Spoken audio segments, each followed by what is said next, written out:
SWPS. 여기는 진리의 소리, 젊음의 소리, 서울여자대학교 교육방송국입니다. 그럼 지금부터 9월 17일 화요일 저녁 방송을 시작합니다.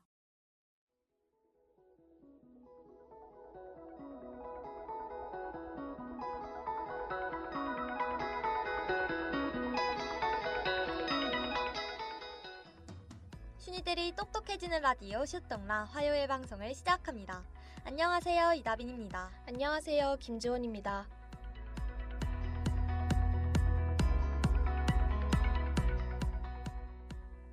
최근 4차 산업의 발전으로 AI에 관한 관심이 급증하고 있습니다. 이러한 AI는 우리 생활에 편리함을 제공하지만 이를 악용하는 사례도 늘어 AI 기술 발전에 대한 찬반 논란이 거세지고 있는데요. 이번 슈떡라에선 인공지능의 의미와 사례에 대해 알아보고 이를 둘러싼 문제와 시민들의 반응까지 낱낱이 살펴보겠습니다.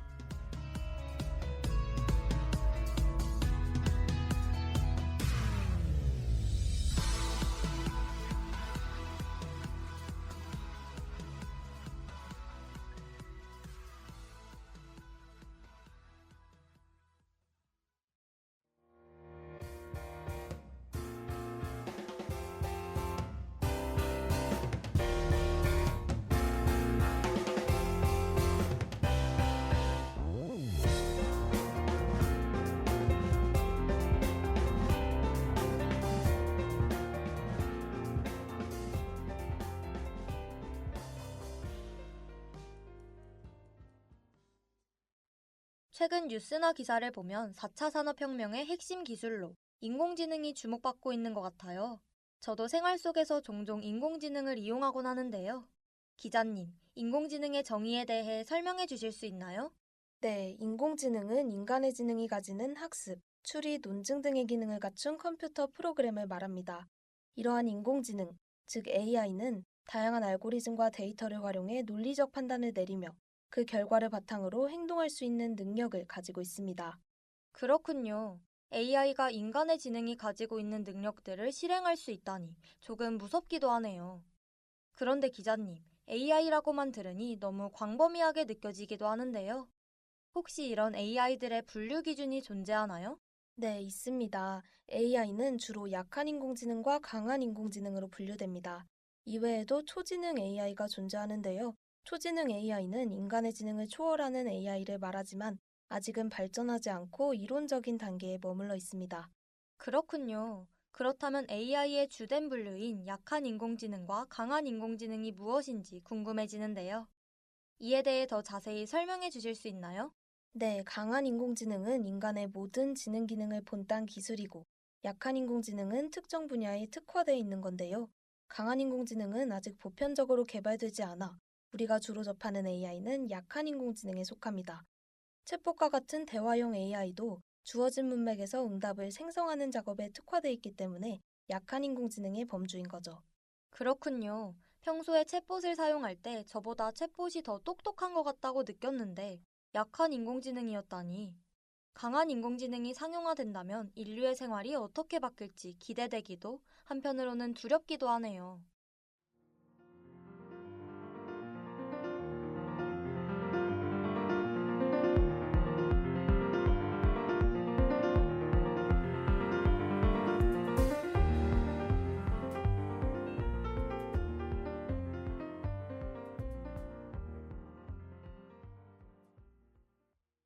2016년 구글의 알파고와 이세돌 바둑기사의 명승부. 아직까지도 그 장면이 생생한데요. 그 이후 AI는 게임뿐만 아니라 다양한 일상 속에서도 많이 활용되고 있다고 들었는데, 기자님, 생활 속에서 볼 수 있는 우리 주변의 다양한 AI에 대해 소개해 주실 수 있나요? 네, 급하게 연락을 취할 때나 정보를 검색할 때 스마트폰의 음성 비서인 시리나 구글 어시스턴트 사용해 보신 적 있으시죠? 이처럼 스마트폰에서 흔히 사용하는 음성 비서는 중요한 인공지능의 예시입니다. 사람들은 음성 비서를 통해 날씨, 스포츠 경기 결과 등 궁금한 정보를 음성으로 간편하게 검색할 수 있고, 심지어 메시지를 보내거나 전화 연결을 하기도 하죠. 맞아요. 저도 평소 스마트폰으로 음성 비서를 사용해 편리하게 생활하고 있는데요. 이러한 음성 비서는 어떤 기술이 접목돼 작동하는 건가요? 네, 음성 비서는 우리가 말하는 음성을 텍스트로 변환하고 그 의미를 파악해 적절한 답변이나 행동을 하는 복잡한 과정을 거칩니다. 이러한 과정에는 음성 인식과 자연어 처리를 거치는데요. 먼저 음성 인식을 통해 말을 정확히 인식하고 자연어 처리를 통해 데이터베이스에 검색해 사용자의 요구에 맞는 결과를 출력하는 겁니다.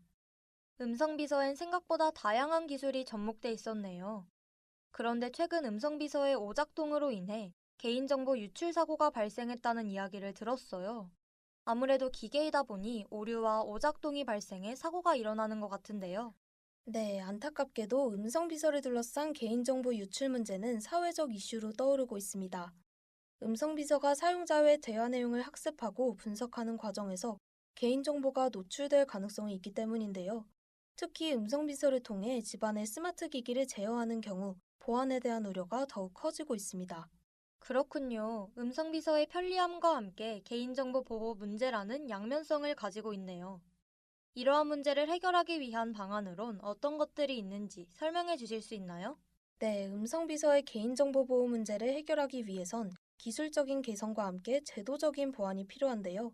먼저 음성인식 기술의 정확도를 높이고 개인정보를 암호화하는 등의 기술적인 조치가 필요합니다. 또한 음성비서 서비스 제공업체는 개인정보 보호 정책을 강화하고 사용자의 동의를 받아 데이터를 수집하고 활용해야 합니다. 음성 비서의 발전과 함께 개인정보 보호 문제 해결을 위한 노력도 중요하겠네요. 자세한 정보를 더 찾아봐야겠어요.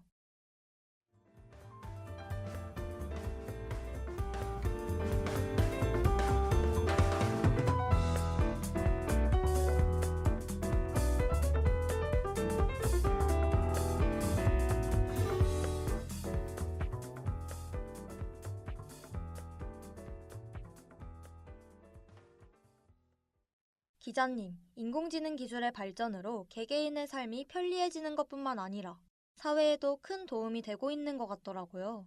이러한 인공지능엔 어떠한 장점이 있나요? 네, 인공지능의 장점으론 먼저 사회의 문제를 해결할 수 있다는 점을 꼽을 수 있는데요. 손주영 시카고대학교 방사선 종양학과 교수에 따르면 AI의 발전으로 인해 의료계에 많은 도움이 되고 있다고 하는데요. 기존에 일주일가량 소요되던 암 방사선 치료를 인공지능을 이용해 10분 이내에 완료하여 의료진이 환자 케어에 더 많은 시각과 노력을 기울일 수 있게 됐다고 합니다. 인공지능이 암 치료에도 도움이 된다니. 생각보다 AI는 우리 인류에 많은 도움이 되네요. 그런데 앞서 말씀해주신 것처럼 최근 곳곳에 인공지능을 활용한 범죄가 발생하고 있다고 하는데 이에 대해 더 자세히 설명해 주실 수 있나요? 네, 맞습니다. 인공지능 기술이 발달함에 따라 이를 악용해 범죄를 저지르는 사람들도 있는데요. 사람의 얼굴과 목소리를 실제처럼 변조할 수 있는 딥페이크 기술을 이용해 사기를 치거나 허위 정보를 유포하는 범죄가 잇따르고 있다고 합니다. 이외에도 범죄 조직이 AI를 무기화하여 악용하는 등의 문제도 있죠. AI가 선한 방향으로만 사용되지 않고 악용된다니 안타깝네요. AI가 점점 더 세밀해지고 발전함에 따라 AI 기술을 접목한 범죄 예방에도 더욱 신경을 써야 될 것 같아요. 네, 그렇습니다. AI가 발전함에 따라 범죄 예방 시스템도 그만큼 정교해져야 할 필요가 있습니다. 하지만 이러한 범죄 예방 시스템에도 인공지능 기술이 탑재된다는 점에서 AI의 장점과 단점이 공존한다는 점을 알 수 있죠. 인공지능의 장점과 단점, 그리고 AI가 범죄 예방에 도움을 줄 수 있지만 동시에 악용될 가능성도 있다는 점에 대해 자세히 알게 된 것 같은데요. 기자님께서 인공지능에 대해 더 전문적인 견해를 듣기 위해 선문대학교 AI 소프트웨어학과 황석형 교수님과 인터뷰를 진행하셨다고 하는데요. 함께 들어보시죠.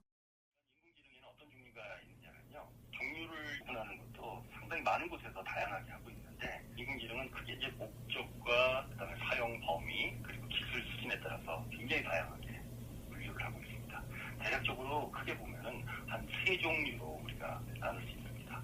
ANI, AGI 그리고 ASI로 분류됩니다. ANI는요, Artificial Narrow Intelligence, 그러니까 한국말로 하면은 특화형 인공지능이라고 할 수 있는데, ANI라고 하는 것은 특정한 업무와 영역에 특화된 인공지능, AGI라고 하는 것은 Artificial General Intelligence, 범용 인공지능이라고 부릅니다. 그것은 인간의 지능을 모방해가지고 다양한 업무와 영역에서 적용할 수 있는 일반적인 지능을 갖춘 인공지능을 말합니다. 그 마지막 종류로 ASI라고 하는 것이 있습니다. Artificial Super Intelligence, 슈퍼 인공지능이라고 부르죠. 이거는 인간의 지능을 완전히 초월해서 인간의 능력을 능가하는 그런 기능을 갖춘 인공지능을 의미합니다. 현재 우리는 어떤 인공지능을 사용하고 있냐? 범용 인공지능의 중간쯤에 와 있다라고 생각을 하시면 되고요. ASI, 슈퍼 인공지능이 조만간 도래할 것 같습니다. 인공지능과 인간이 공존하는 미래 사회를 위해서 어떤 노력을 해야 될까? 규제, 규범, 약속, 또 법률, 제도 이런 것들이 잘 마련이 되어야 됩니다. 그래야지 혼란스럽지 않은 인공지능 시대를 살아갈 수 있을 것입니다. 인공지능의 장단점이 명확하게 존재하는 만큼 앞으로의 AI 발전에 대한 찬반 여론도 형성되고 있을 것 같은데요. 맞나요, 기자님? 네, 맞습니다. 인공지능 기술이 발전함에 따라 기술의 혁신이 가져다줄 혜택을 기대하는 사람들과 그로 인한 윤리적, 사회적 문제를 우려하는 사람들로 여론이 나뉘고 있습니다. 그렇군요. 극명하게 여론이 나뉘는 만큼 찬성 여론과 반대 여론의 주장이 명확할 것 같은데 AI 발전에 따른 찬성 측과 반대 측의 의견이 구체적으로 궁금해지네요. 인공지능 개발에 대한 찬성 여론과 반대 여론의 구체적인 의견 알려주실 수 있나요? 네, 찬성 측은 AI를 통해 새로운 산업과 일자리 창출을 도모하고 사회적 문제 해결을 위한 분석을 통해 지속 가능한 사회를 만들 수 있다는 입장입니다. 반면 반대 측은 AI가 인간의 일을 대체함으로 일자리 감소가 우려되고 인공지능이 윤리적인 문제를 선택할 수 없다는 점에서 반대하고 있습니다. 그렇군요. 인간들이 결정해야 할 윤리적 문제를 인공지능이 결정할 순 없으니까요. 이러한 찬반 여론이 위험 요소를 최소화하는 방향으로 균형을 잘 맞춰야 할 것으로 보이네요. 그럼 여기서 인공지능 발전에 대해 긍정적으로 생각하시는 시민분의 의견 들어보겠습니다. 저는 AI 발전에 대해 긍정적인 입장입니다. 유튜브를 볼 때도 알고리즘이 제가 좋아할 영상을 추천해줘서 더 편리한 것 같고 해결하기 어려운 문제가 있거나 궁금한 부분에 대해 깊게 알고 싶을 때 챗 GPT 같은 챗봇을 사용하여 생활하고 있어서 앞으로 AI가 인간에게 긍정적인 영향을 줄 수 있는 방향으로 발전했으면 하는 생각입니다. 시민분께선 인공지능 발전으로 인해 사회적 문제를 해결할 수 있다는 입장을 가지고 계신 것 같네요. 그런데 기자님, 인공지능 기술이 확대된다면 기존의 일자리는 사라지고 새로운 일자리가 생길 것으로 보이는데요. 이에 대해 더 자세히 알고 싶어요.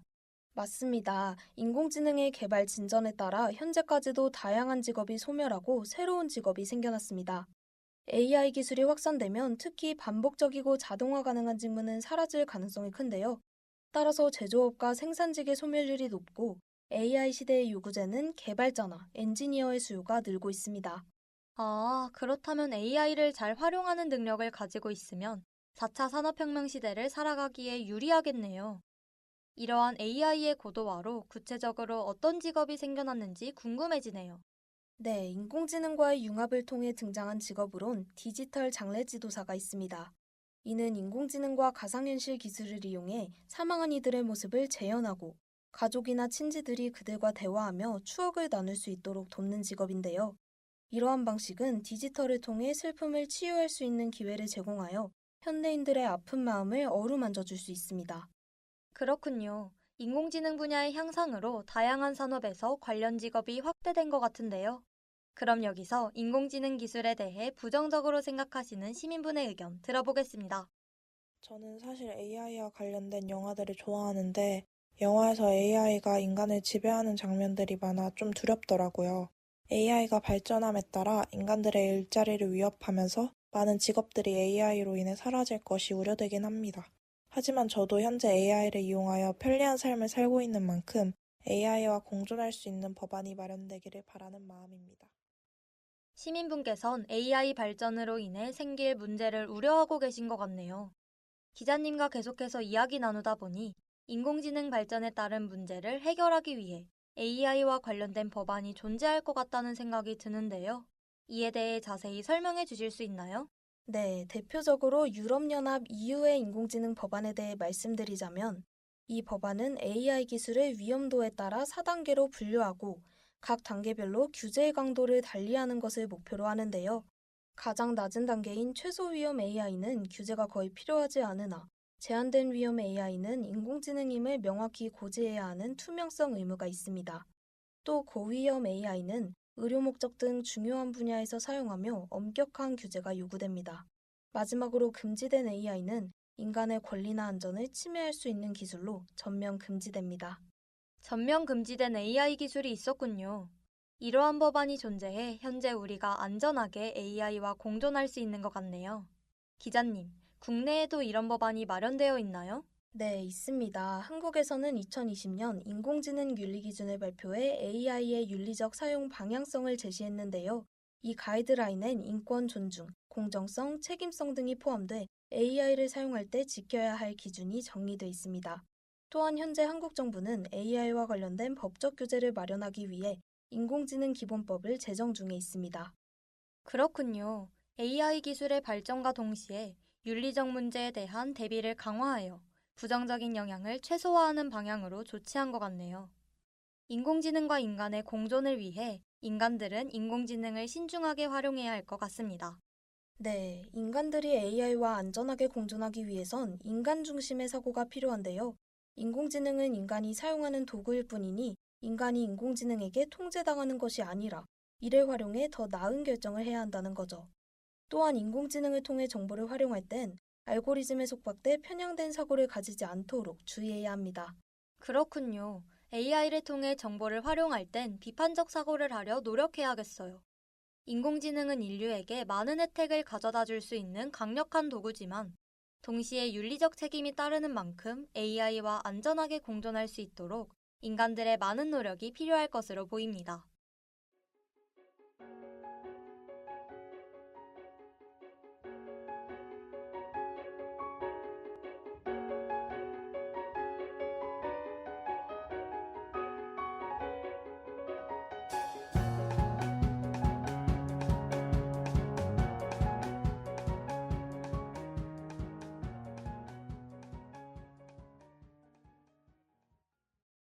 오늘 기자님과 인공지능의 개념과 인공지능 발달에 따른 장단점, 그리고 이에 대한 시민들의 찬반 여론과 AI와의 공존을 위한 방안까지 다뤄봤는데요.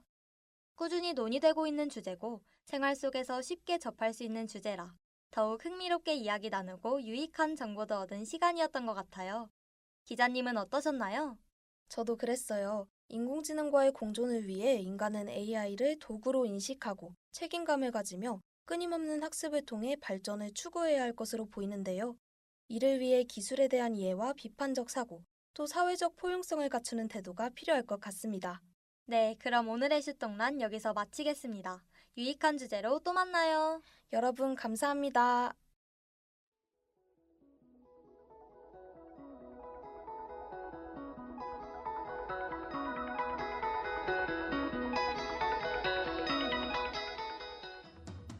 이상으로 슈니들이 똑똑해지는 라디오 슈동라를 마치겠습니다.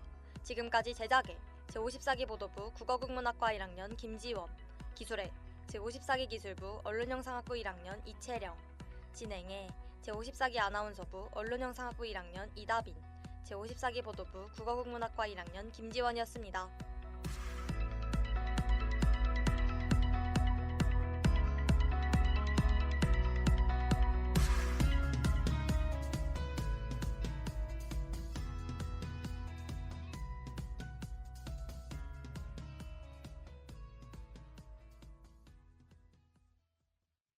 지금까지 여러분께서는 SWBS 서울여자대학교 교육방송을 들으셨습니다.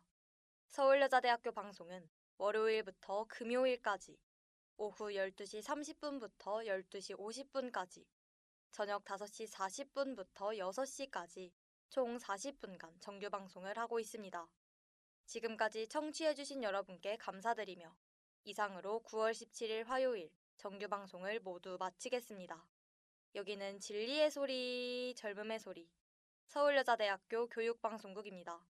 SWBS